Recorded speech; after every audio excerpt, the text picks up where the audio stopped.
Баш каланың татар мәдәни үзәгендә бу бәйрәм Сара Садыкованың иҗатын яратучылар өчен шын бүләк булды. Халык белән тулы зал моңга чумган. Концертның төп оештыручысы танылган татар композиторының кызы Әлфия Айдарская. Ул Сара Садыковага багышланган «Мәңгелек юлда» китабын да тәкъдим итте. Мәкаләләр, шигырьләр һәм истәлекле фоторәсемнәр белән бай җыентык 2020 елда нәшер ителгән. Ну, был, конечно, безнең концерт немножко сокращенный булды. Безнең артистлар авырып киттеләр. Мәскәү тамашачы, мин считаю, что более, ничек дип әйтергә, преданный Сара Садыковага, чем Казандагылар.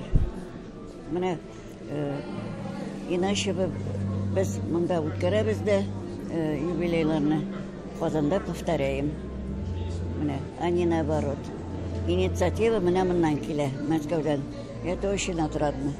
Мәскәүдә Сара Садыкованың 115 еллыгын аеруча зур дулкынлану белән билгеләп үтәләр. Юбилей концертында катнашу өчен артистлар Казаннан килгән. Мондый бәйрәмнәр гадәттәгечә баш каланың татар мәдәни үзәгендә уза. Теләге булган һәркем бөек татар мәдәнияты белән таныша алды. Муса Җәлилнең кызы Шулпан Җәлилова да искәрмә түгел. Я очень волнуюсь, когда на таких встречах, потому что мой отец дружил очень с Сарой Садыковой. И мы продолжаем эту дружбу с семьями. Я дружу очень с Альфией Газизовной. И мы с ней встречаемся и в Казани, и здесь вот. И вспоминаем о наших родителях. И мы, в общем, продолжаем, как говорится, думать о них и вспоминать их. И для меня очень важно вот и сегодняшний вечер. Беренче татар хатын-кыз композиторы Мәскәүдә консерватория тәмамлый һәм күп тапкырлар баш кала тамашачысы алдында чыгыш ясый. Сара Садыкованы баш калада һәр вакыт җылы каршы алалар.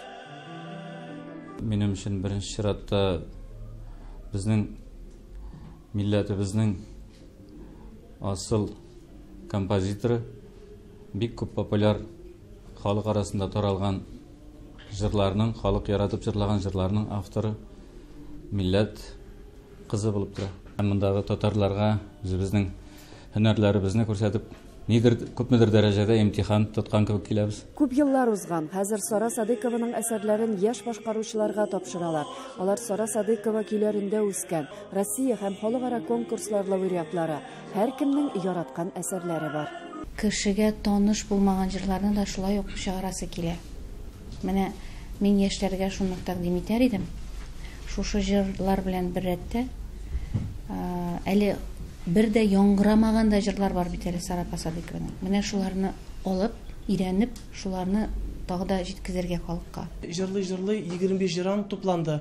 Бу инде халыкка бик мөһим булган мәгълүм булган җырлар белән бер рәттән халыкка әле беренче тапкыр ишетелгән җырларда. Шуның өчен бик зур роль уйный менә бу җырларны җырлау безнең үзебезнең репертуарда бай беренчедән, икенчедән халыкка да Сара Садыкованың кешеләргә әле мәгълүм булмаган җырлары барып ирешә дигән сүз.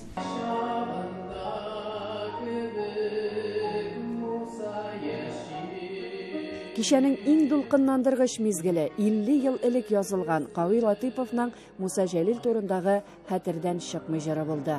Биредә күргәч инде җаннарыбыз дәртләнеп китә инде. Татарлар өчен без горурланабыз инде. Яшисе килеп китә, Казанга барасы килә. Ул хисне әйтеп аңлатырлык түгел. Ул аның җырлары бөтен менә күңелнең нечкә кылларын тарта торган.